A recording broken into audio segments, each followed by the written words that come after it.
All right, so here we are. It's already 2024. We've finished the Paradise Racing 23 season. Getting ready for the 24 one. It was a hell of a season. It was a real pleasure to get to race with Mayo and get the invitation from Mayo and his co-driver Eduardo to be part of his effort for 2023. And to be joined in that effort by James Sage, who's not only a great driver, and Bud Picoy, and Miguel Sandoval. I think the luckiest thing for us is that apart from being a drivers and being teams and having amazing co-driving, having Lalo, Eduardo, Perez, who's been Mayo's sidekick now for decades, Pio, Felipe Alvarez, who's been our crew chief and has been in charge of things and been racing for me for over a decade, and he was helping out James on most of this, although he was my co-driver in the 500 as well, so he did both our sections.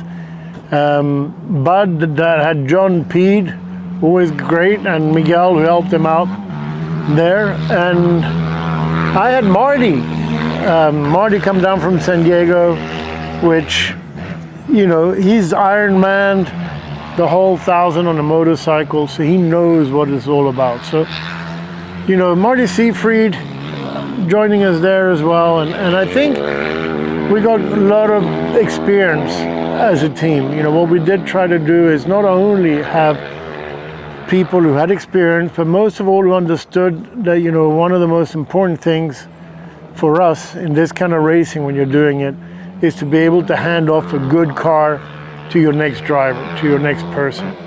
And most of all, more importantly than good drivers and solid drivers and experience and know-how, is just amazing people.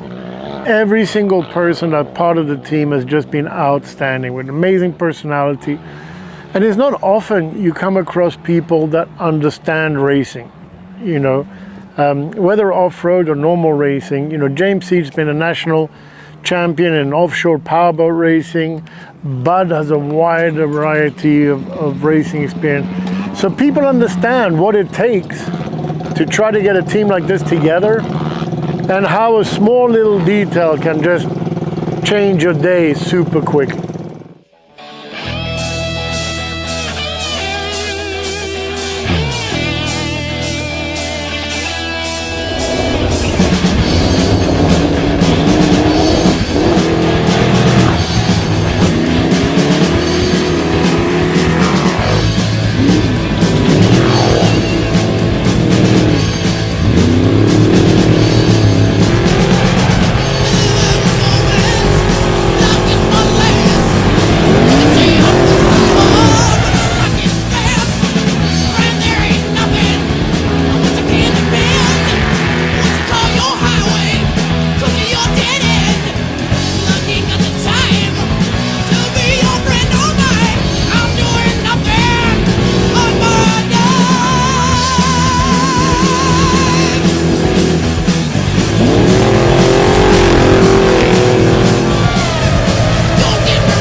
For the first race, San Felipe 250, one of the most technical, one of the hardest races of the series, even though it's the shortest, 250 miles, but it's 250 miles of rough whoops, rough washouts,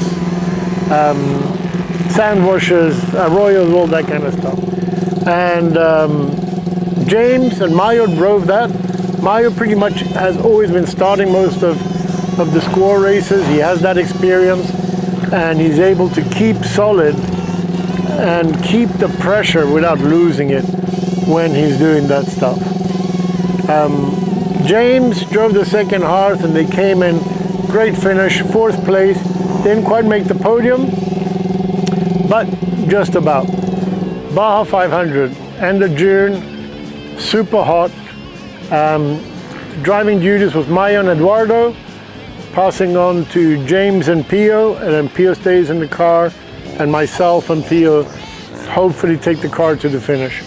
ended up being super silty, very technical, very difficult terrain.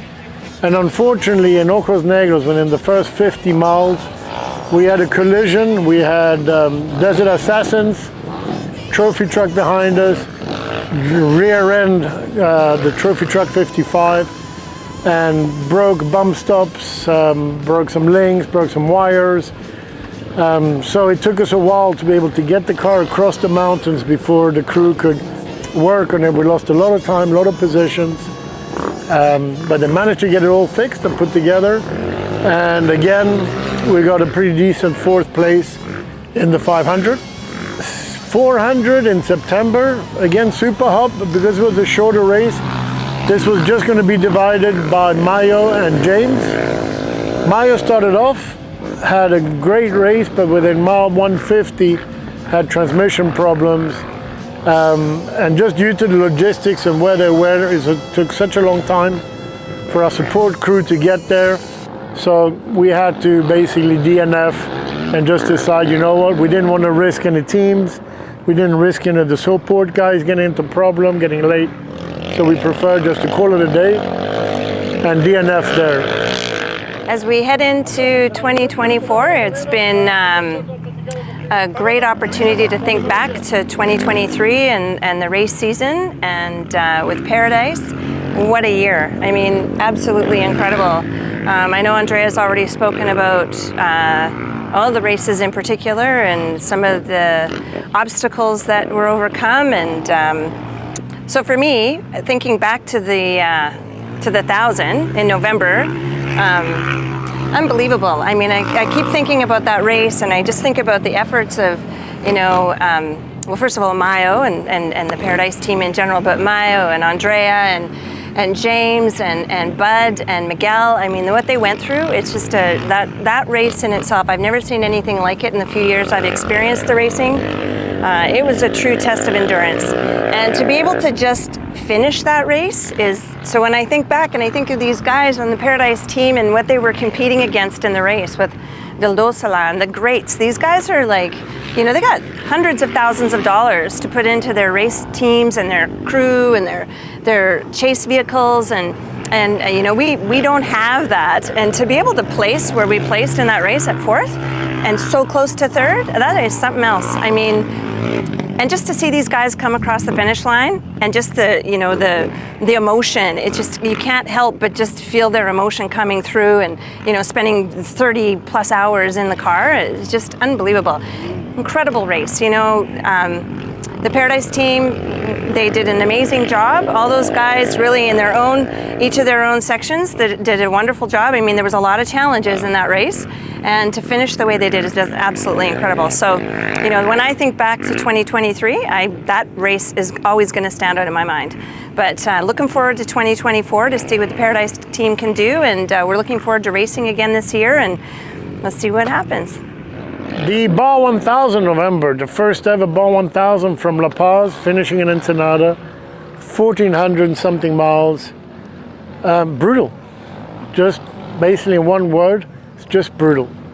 The thing was super technical, super long, super difficult, and it was as much of a race for the chase crew as it was for us. Unfortunately, Mayo had a unfortunate collision in Conejo within the first 70 miles on the rollover, just due to the fact that he hit a rock that was hidden out there. So rolled over, took a while to get him going again. That set him back a lot of classes and a lot of cars, and that led to him having 40 stuck cars in front of him in the silts just before handing the car to me and Loretto. So unfortunately, instead of getting in the car at 5 o'clock in the afternoon, I got in the car midnight. So it's just past 8:30 here. We're still at mile 352, race mile 352. 55L, they've had a really tough afternoon. You know, they made it through. At race mile 330, it's been a clusterfuck of the silts, and unfortunately this was something that was expected. Mayo decided to go through the racing line which is all he really could do at that time. And unfortunately they hit a big silt. There was a tractor there helping some of the cars. The tractor's left, gone. So Christian and crew's doing an amazing job getting in for them. There's been so many people in the desert that the ranchers themselves have had to close off some of the trails because people have gone in and kind of act a little bit like assholes and stuff like that. So Christian managed to get a rancher. They're opening gates. They've just got them to 255L. Help them get sorted out. They're on their way. There's still shitloads. They're only 20 miles away, but there's still plenty of silts. So we're just hoping that Mayo and Lalo are making it good, and we're waiting here. And you know, it's still 1,000 miles to go. So we're hanging in there.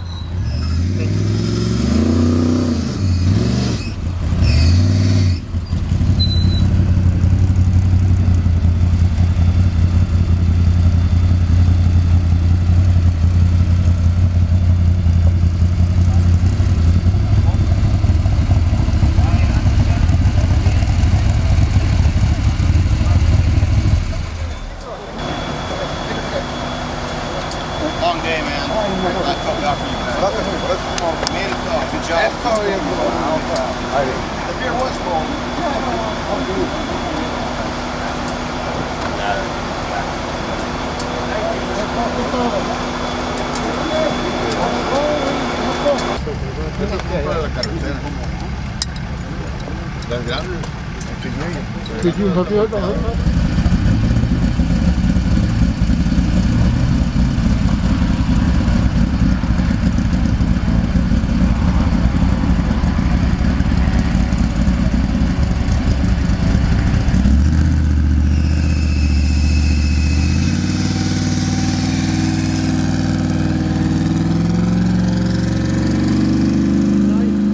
And Marty and I had a clean run from there to San Ignacio. San Ignacio, James and Pia had a super clean run all the way out to San Felipe. And just in San Felipe, Bud and John got in and all hell let loose. It was downpour, waterfall. It looked like something out of the, I don't know. It looks like something out of the Inferno. Dante's Inferno relived. Water floods the whole thing. So now they're driving in mud. They have water slides, mudslides the whole thing. They break an A-arm. Crew's able to repair it. Bud and John by this time are exhausted. Miguel gets in to help do the last 50 miles to the finish. And due to just an unfortunate error, another rollover just before the end, have to get the guys put it in. We're like this with David Payne trying to get third place on the podium, and at the end of it we lost third place by 1 minute. So 33 hours and something like that for a finish, and 1 minute to miss the podium. So most of all, you know, it's always been Vildosila had a clean, super clean run, amazing team, won the championship, won the race. I think by this time he's won 10 races in a row. It's a spectacular team. Can't say enough about how amazing the competitors are in our category and trophy truck legend. And you know, just to be in that same playing field is an honor. And we're super grateful. We're super grateful to Paradise Motorsports, to Maya to give us this opportunity. We're a small fish against some very, very big and serious competition. So we're here. We're glad to be here. Would have loved a better finish. Would have loved to have the fairy tale finish. But, you know, sometimes it is what it is. So we'll be back. One way or another, we'll be back and we'll see you out there again. Thank you very much.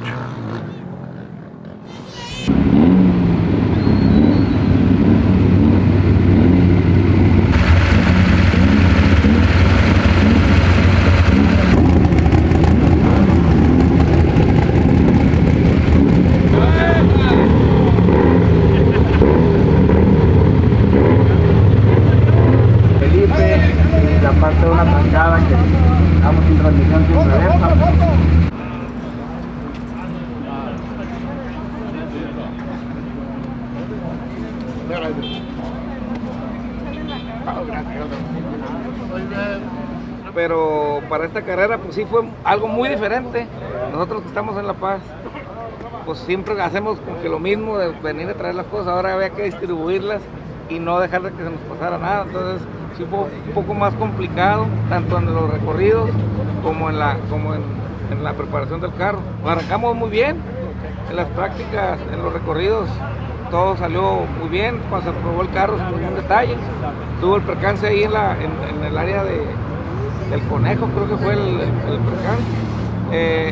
Gracias, no pasó más que la volcadura y los daños de las fibras. Entonces ya cuando se reabasteció de combustible, salió muy bien y empezó a recuperar. En el área de Loreto nos quedamos atascados fueron 3 veces. Era un mundo de carros allá adentro y no había cómo accesar. Entonces nosotros nos fuimos caminando hasta donde estaba para sacarlo. Hasta que pudimos sacarlo, salió, hizo el cambio al tramo de Andrea, que fue de Loreto a Vizcaíno. Le fue muy bien porque no tuvo ningún contratiempo. El señor James y Pío les tocó lo más malo, que fue el agua, porque les tocó con bastante agua. Entonces, ya de ahí el señor Pecoy, que se subió en el área de Gonzaga, pues no estaba tan mal de agua, pero ya para este lado también ya a Miguel le tocó mal.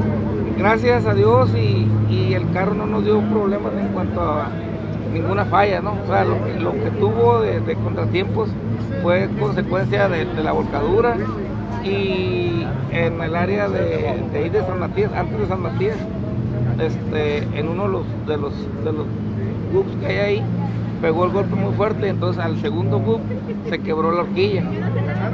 Entonces ahí fue que lo que más nos demoró. Así a grandes rasgos, pues quedamos en 4º lugar. Si hubiéramos podido quedar en 3º, hubiéramos quedado 3º en la carrera y 3º en el campeonato. Entonces ahorita a ver cómo nos va a ir con los tiempos, pero de ahí en fuera todo muy bien, no hubo contratiempos. Gracias a Dios estamos aquí y logramos el objetivo, que es terminar. Ya cuando ganas un lugar, pues ya es así como que un plus, ¿no? Pero pues gracias a Dios está bien.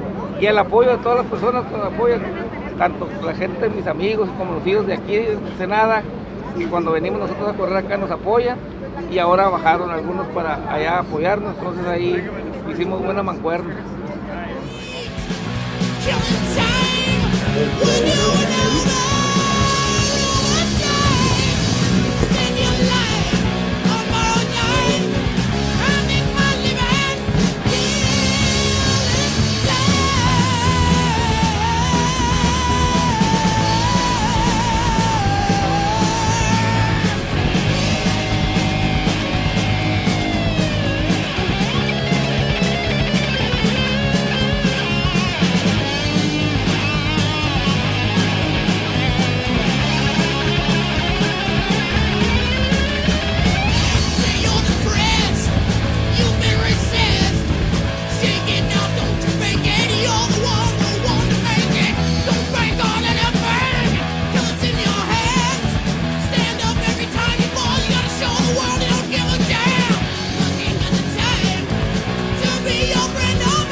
Vildosa, with, okay, hang on, let me redo. Vildosala. Okay. So when I think back and I think of these guys on the Paradise team and what they were competing against in the race with Vildosa and the greats. These guys are like. So we're here at Race Mall 600. Just finished our stint. Sun's coming up. Great news because had some light problems after the rollover. Had some steering problems. But as usual, the guys are fixing it all here, making the truck as good as new. Handing it over to James, who will do a great job to take us on to back. Well, thank you for bringing the Trophy Truck 55 to me here at mile marker 600. Looks like a beautiful day, maybe even a little bit of rain though. We won't do anything for the silt. We're a little behind schedule, but look at these guys working right here. Everybody's on it. We got the 10 pounds of silt out of the air filter, so maybe we get some horsepower back. Steering would be awesome. Steering would be good. So we get some steering, we get some horsepower. We got some daylight coming in. We're gonna have a good day, and we'll see you at the checkered flag. And you know the best thing is coming into a place like this, and then seeing a smiling face of Mayo, family, and everybody else. This is what makes it all worth it. So thank you, Mayo. Thank you, Mayo. Thank you.